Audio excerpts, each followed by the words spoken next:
Fala galera, estamos aqui estudando o sistema nervoso simpático, parasimpático, que fazem parte aí do sistema nervoso visceral, né, a parte autônoma. Então é muito importante, gente, isso aqui é muito cobrado em prova. Então por isso que a gente resolveu até terminar o bloco passado com isso aqui, pra gente fazer com bem tranquilidade, mostrar aqui qual é a ação de cada um desse sistema em cada parte do nosso corpo. Ok? Então vamos lá.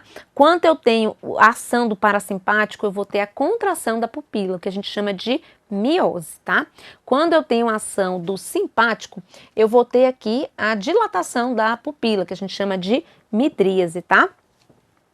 Os gânglios simpáticos aqui, ele vai inibir a salivação. Quando a gente fala em simpático, a gente lembra da adrenalina, a gente lembra da situação de estresse. Então, o que o nosso corpo quer na situação de estresse, né? Para a gente poder pensar e raciocinar assim, fica mais fácil. O nosso corpo não quer comer na hora do estresse, então a gente inibe a salivação. A gente precisa respirar bem, então a gente precisa entrar o ar adequadamente para oxigenar, né, o nosso pulmão e dessa forma oxigenar os nossos músculos. Então, para movimento de luta ou fuga. Então, o brônquio vai relaxar, vai fazer broncodilatação. Por isso que quando a pessoa chega com a resposta de alergia, né, com dificuldade de respirar, a gente faz às vezes o quê, gente? Nebulização com adrenalina para fazer esse relaxamento dos brônquios aí, tá certo? Uma broncodilatação. Ele vai fazer com que o coração bata mais vezes e mais rápido aqui, né? Para poder gerar uma resposta de luta ou fuga que a gente quer. Eu não quero comer, lembra que eu não vou ter salivação? Também o meu sistema aqui de produção de digestão, né? Também está parado. Então, inibe a atividade do estômago e do pâncreas em relação à parte digestiva. No fígado, eu vou liberar a glicose. Para quê? Porque a glicose é necessária para gerar energia para fugir daquela situação. Então, a gente vai ter aí a situação de quebra de compostos maiores para formar glicose no nosso fígado aí, com a produção do sistema nervoso simpático, tá? Da adrenalina. Então, o estímulo aqui de tudo isso vai ser por conta do neurotransmissor liberado, a adrenalina, produzido ali na suprarrenal, né? E a noradrenalina. Na hora que a gente está nessa situação de luta ou fuga, eu estou pensando em urinar? Não, então eu vou ter aqui o relaxamento da bexiga. Porque quando eu faço a micção, a bexiga contrai e relaxa o esfíncter. Nesse caso, eu estou com a bexiga relaxada porque justamente eu preciso aí reter urina, porque eu não vou parar para urinar no momento em que eu estou estressada ali, tá? No sistema reprodutor, eles atuam em conjunto, o simpático e o parasimpático, fazendo aqui, no caso do simpático, a ejaculação e, no caso do parasimpático, a ereção. Então, observe que aqui eles são sinérgicos, eles são amiguinhos aqui no sistema reprodutor, tá? Agem em conjunto. O parasimpático, gente, está relacionado com o relaxamento, o momento lá de relax, tá? Então, no momento de relax, como que a gente fica quando libera ali a acetilcolina do sistema nervoso parasimpático? Tô com a pupila aqui contraidinha ali, eu não preciso ter muita atenção, então tá tudo pequenininho ali no meu olho. Eu tô ali com aquela fome, aquela vontade de comer aquele doce de morango e minha boca começa a salivar com leite condensado. Aqui no estúdio, deixa eu contar um segredo para vocês. Tem um café lá embaixo que vende esse doce de morango que eu tô aqui gravando e minha cabeça já tá lá, pensando, é um morango inteiro dentro, aí tem uma camada de leite condensado e por cima tem aquele calda de chocolate. Então eu tô aqui pensando no sistema nervoso parasimpático, tô fazendo o que aqui, gente? Fazendo o que eu amo, relaxadíssima, dando aula, pensando naquele doce de morango. Então meu sistema parasimpático tá todo ativado aqui, tá certo? Então tá estimulando a minha salivação, meu coração tá batendo devagar, não tem nenhum desespero, meus brônquios estão contraídos, né? Não tô precisando de tanto ar ali naquele momento. Estimula a atividade do estômago e do pâncreas, porque a gente tá apto ali para fazer o processo digestório, né? O fígado ali começa a produzir a bile, né? Para poder receber o alimento e ajudar na digestão da gordura. Contrai a bexiga, porque aí a gente vai urinar, né? A gente tá relaxado, vamos ali no banheiro urinar. Então, assim, são coisas que envolvem a liberação da acetilcolina, né? Do sistema nervoso aqui parasimpático, ok? Ó uma questão aqui do CESP. Com relação ao sistema nervoso autônomo e suas implicações homeostáticas no organismo humano, julgue os itens. O sistema nervoso autônomo subdivide-se em 2 subsistemas, o simpático e o parasimpático. Ok, né? Isso certinho. Que interagem na manutenção da homeostasia. Homeostasia quer dizer o equilíbrio. Então, um vai equilibrando o outro ali, para não ter nenhuma resposta exagerada, né? Porque se eu faço, aqui o simpático faz vasoconstricção, aqui faz vasodilatação. Se eu faço uma vasoconstricção exagerada, a gente aumenta muito a pressão. Se eu faço uma vasodilatação exagerada, eu diminuo muito a pressão. Então, a gente vai ter aí o controle, a homeostasia, né? Mediante o equilíbrio desses 2 sistemas funcionando, tá? Desses subsistemas, certinho? Questão 11. Com relação ao sistema nervoso autônomo e suas implicações homeostáticas no organismo humano, julgue os itens. O funcionamento do sistema nervoso autônomo exerce influência por meio do controle da musculatura lisa, no funcionamento do sistema digestório, respiratório e cardiovascular. Perfeito, o sistema nervoso autônomo influencia aqui na questão da musculatura lisa, do brônquio, do estômago, tudo aquilo ali tem envolvimento. E o sistema digestório, respiratório, cardiovascular, né, se dilata, se contrai brônquio, se bate mais forte o coração, se bate mais devagar, tudo isso está relacionado com o sistema nervoso autônomo, ok. Questão 12. Com relação à anatomia e fisiologia humana, julgue o item. O sistema nervoso autônomo ou involuntário controla a musculatura estriada esquelética, os músculos cardíacos e o nervo craniano. Gente, observe que a musculatura esquelética, ela não é inervada de forma autônoma e nem involuntária, pelo contrário, né? Eu mexo meus membros superiores quando eu quero, então ele é voluntário e não involuntário, ok? Errado aqui a nossa questão. Nervo craniano também, nada a ver, né? Terminações nervosas. Essas terminações nervosas fazem parte do sistema nervoso periférico. A gente não já viu que o sistema nervoso periférico, a gente tem os gânglios, que são junção de corpos celulares, a gente tem os nervos cranianos, que são os 12 pares, tem os 31 pares de nervos espinhais, e agora a gente tem as terminações nervosas, que é aqui responsável por captar informações do ambiente para levar ao nosso córtex cerebral, para que seja interpretado e seja devolvido em forma de informação para as nossas ações do dia a dia. Então, as terminações nervosas são receptores que vão captar essas informações do ambiente. Então, estão nas extremidades de fibras sensitivas e motoras, que são estruturas especializadas para receber estímulo físico ou químico, né, na superfície ou no interior do nosso corpo. Porque os viscerais também, ele vai estar ali, né, com terminações responsáveis também por captar essa informação. As motoras são responsáveis pela reação arco-reflexa, essas terminações nervosas motoras, né, que vai na medula, ali, às vezes passa pelo bulbo e volta, para ter aquele movimento de retirada rápida ao receberem tais estímulos, tá? Olha aqui a questão. Com relação ao tecido nervoso, julgue o item. O sistema nervoso periférico é composto de nervos, ok, gânglios e terminações nervosas. Perfeito, certinho. Opa! Certinho aqui a nossa questão. Aí a gente vai começar a entrar agora na parte funcional do nosso sistema nervoso, né, o funcionamento, o detalhamento, e aí a gente vai começar a falar do nosso neurônio, certo? A gente falou do sistema nervoso em todos os seus aspectos em relação à classificação anatômica, sistema nervoso central, periférico, encéfalo. Dentro do encéfalo a gente viu que tem o cérebro, que tem aqui também o cerebelo, que tem o tronco. Dentro do cérebro a gente tem o telencéfalo, que é o córtex, diencéfalo, onde tem o tálamo e hipotálamo. A gente falou ali do cerebelo, responsável pela coordenação, do equilíbrio. O tronco, onde vai estar emergindo ali os pares de nervos cranianos, que é do sistema nervoso periférico. Tem o mesencéfalo, ponte, bulbo, né? A gente viu tudo isso aqui, viu o sistema nervoso periférico, a gente viu aqui a parte do sistema nervoso autônomo, simpático, parasimpático. Olha quanta coisa bacana a gente já evoluiu no conhecimento. Aí agora a gente vai começar a falar um pouquinho desse neurônio, quais são as partes desse neurônio, o que é uma sinapse, o que é uma placa motora, essa relação mais íntima, né? Mais ali no micro, em relação ao entendimento do macro que a gente já viu, ok? Então, olha aqui, a célula neural, né, o nosso neurônio, ele não tem o poder de divisão, né, ele não tem o poder de mitose, né, de divisão dessa célula, por isso que a gente tem aqui, quando tem uma lesão medular, a gente tem ali a perda da função daquele espaço, né?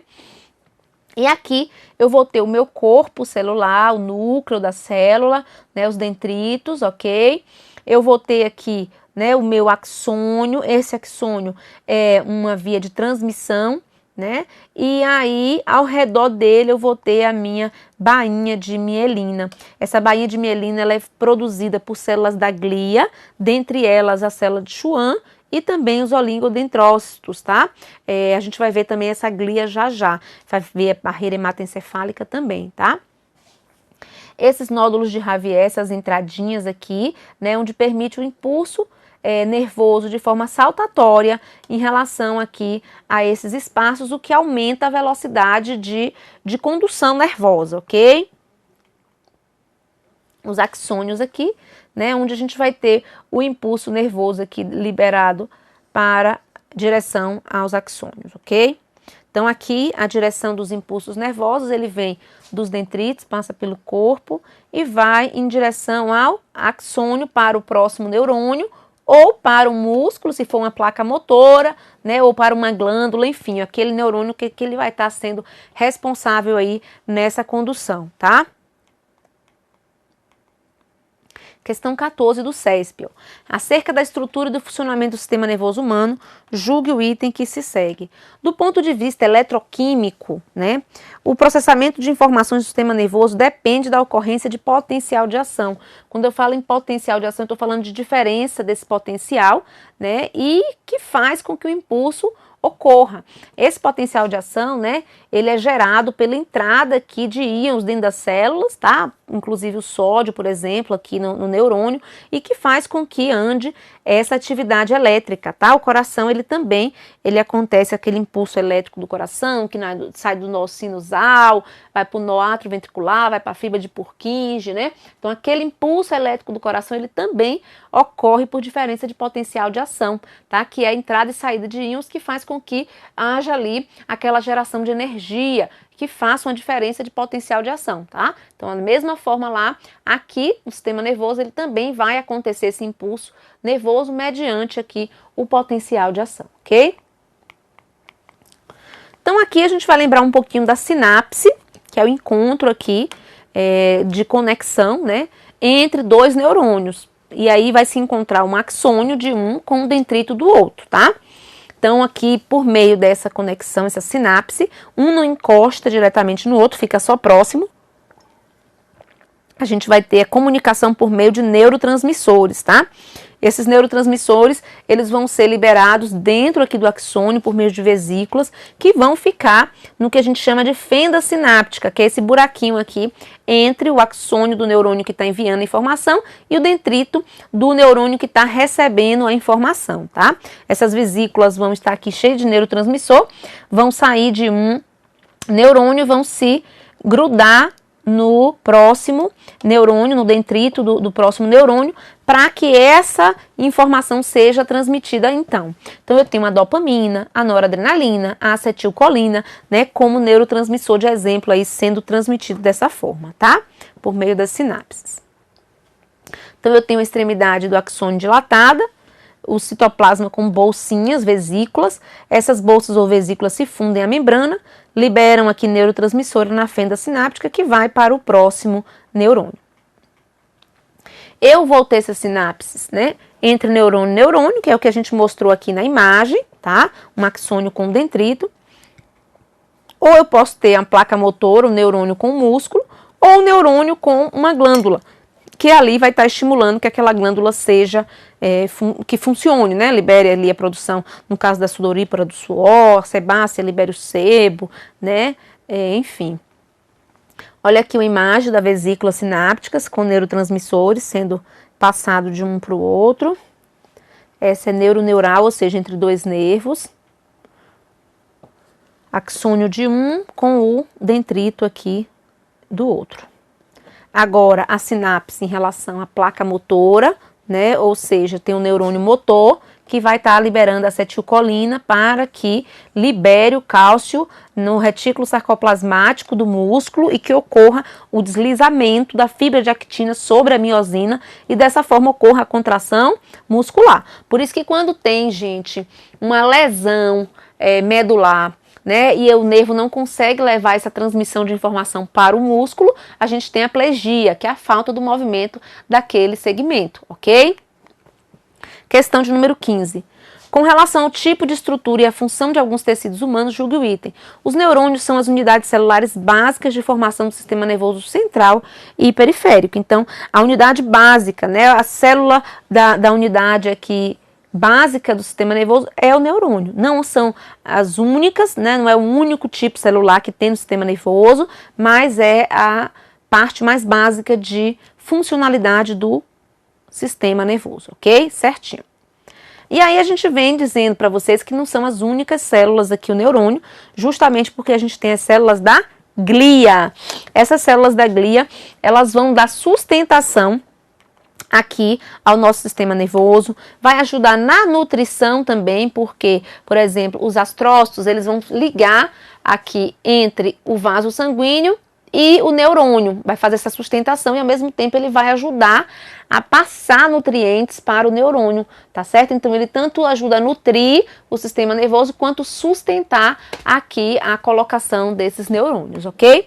Então dando sustentação, nutrição, eles também têm a parte da micróglia, ou microglia, né, que vai estar aí fazendo a fagocitose de restos celulares, né, de tentativa de invasão do sistema nervoso, ele vai estar atuando como célula de defesa ali, ok? Então, como exemplo, eu tenho os astrócitos, oligodendrócitos e micróglia. Então, os astrócitos, a gente já falou, ele dá o suporte mecânico, fornece alimento, porque ele vai ligar o neurônio ao vaso sanguíneo. Deixa eu ver se eu acho uma foto aqui, pra gente ver, ó. Cadê? Tem uma foto dessa aqui, ó. Um astrócito aqui, tá certo? O astrócito tá aqui, de azul. Então, ele vai conectar. Aqui tá o vaso sanguíneo, certo? Então, os astrócitos vão estar envolvendo o vaso sanguíneo para impedir que as substâncias do vaso sanguíneo vá para o neurônio e cause toxicidade, né? Que isso aqui é barreira hematoencefálica. A própria célula do vaso sanguíneo aqui é tudo juntinho uma com a outra para permitir esse bloqueio de não passar as substâncias do vaso sanguíneo para o tecido nervoso. E observe que ao fazer essa conexão, o astrócito vai ser um filtro de pegar apenas os nutrientes e levar para o neurônio, tá? Daqui a pouco a gente vai falar dessa barreira hematoencefálica, ok? O oligodendrócito forma uma bainha de mielina produtora sobre os neurônios, então o oligodendrócito, assim como as células de Schwann, vai estar ali produzindo aquela mielina, aquele tecidozinho gorduroso que envolve o neurônio, com fins de acelerar o impulso nervoso e proteger também o axônio, que estão no encéfalo e na medula e promove o isolamento elétrico, né, fazendo com que os impulsos ocorram de forma saltatória. A micróglia, a parte de defesa, tá? É um tipo especializado de macrófago e a função é fagocitar dendritos, restos celulares no tecido nervoso para fazer a parte ali de defesa de proteção. As células de Schwann, nós vamos estar aqui com a produção da mielina, ela está envolvida ali, né, na própria mielina, liberando ali junto com oligodendrócitos aquela mielina, envolvendo os axônios, ajudando nesse isolamento dos nervos e ajudando a aumentar a velocidade do impulso elétrico, tá? De uma maneira geral, essa neuroglia, que envolve essas células, né, astrócitos, oligodendrócitos, micróglias, Schwann, faz a sustentação, produção de mielina, remoção de excretas, fornecimento de substâncias nutritivas, aqui no caso aqui, ó, astrócitos, produção de mielina, oligodendrócitos e Schwann, remoção de excretas, a gente lembra da micróglia, fagocitose de restos micróglia, e isolamento dos neurônios vai ser feito por meio da produção da mielina, né, do oligodendrócito e da célula de Schwann. Aí a gente vem para a barreira hematoencefálica, onde a gente vai ter a parte de sangue, fazendo uma barreira entre o encéfalo, as células ali dos neurônios, tá certo? Então, olha aqui, de azulzinho, o cérebro, certo? Os neurônios, certo? E aí, o endotélio vascular. Como que vai estar esse endotélio? Esse endotélio vai estar coladinho aqui, ó, um no outro, para impedir que o que está no sangue aqui, de toxina circulando na corrente sanguínea, vá intoxicar o neurônio, certo? Então, eu vou ter aqui o que eu chamo de junções oclusivas nas células do vaso sanguíneo que está dentro do meu sistema nervoso, ok? Então, essa junção oclusiva é um dos fatores que compõe a barreira hematoencefálica. Outra parte que envolve a barreira hematoencefálica, além da junção, isso aqui é uma junção, né, oclusiva entre uma célula e outra para impedir essa passagem de toxina do vaso para o tecido cerebral. Além dessa junçãozinha aqui importante, eu tenho de azul aqui, ó, o meu astrócito, né, que é a célula da micróglia, que vai estar aqui, ó, impedindo que esse neurônio entre em contato direto com o vaso sanguíneo e que capte aqui as toxinas, tá certo? Então, ele dá sustentação, então ele segura o vaso, segura o neurônio de um lado, então ele dá essa sustentação, e ao mesmo tempo ele impede que esse neurônio receba, né, o que não está bom para ele, tá? O que é aqui como toxina para ele, ok? Faltam umas duas questões para a gente, pouquinha questão para terminar a aula. Então, a questão 16. O tecido nervoso é constituído por neurônios responsáveis pelo início da transmissão de impulsos nervosos de uma parte do corpo a outra e por leucócitos que fixam os neurônios. Gente, o sistema nervoso é responsável pelo início da transmissão do impulso, ok, de uma parte a outra, porém não são os leucócitos que fixam os neurônios, são as células da glia, especificamente os astrócitos é quem vão fixar aqui os neurônios, então por isso que está errado, os leucócitos são células de defesa, tá? 17 aqui, mesma prova do TJDFT, os nervos cranianos emergem em 12 pares do tronco cerebral, ok, certo? A gente viu lá do mesencéfalo, da ponte, né, que são partes do tronco, ok? Esses nervos podem ser classificados como sensitivos, que possuem fibra de controle voluntário, e motores com fibra de controle involuntário. Errado, né, gente? Sensitivo é involuntário. Eu não digo assim, eu quero sentir um olfato, eu quero sentir, né? Nada a ver, aqui é involuntário. E quando eu falo do motor, do movimento da língua, do movimento aqui da face, né? Aí eu tô falando da parte voluntária, ok? É o contrário aqui, errado, portanto. 18. O sistema nervoso periférico é responsável pela transmissão de estímulos do corpo ao cérebro e vice-versa. Assinale a opção que corresponde a uma estrutura que forma esse sistema. O cerebelo é do sistema nervoso periférico? Não. Ele compõe o encéfalo, que é do sistema nervoso central. O tálamo também faz parte do sistema nervoso central.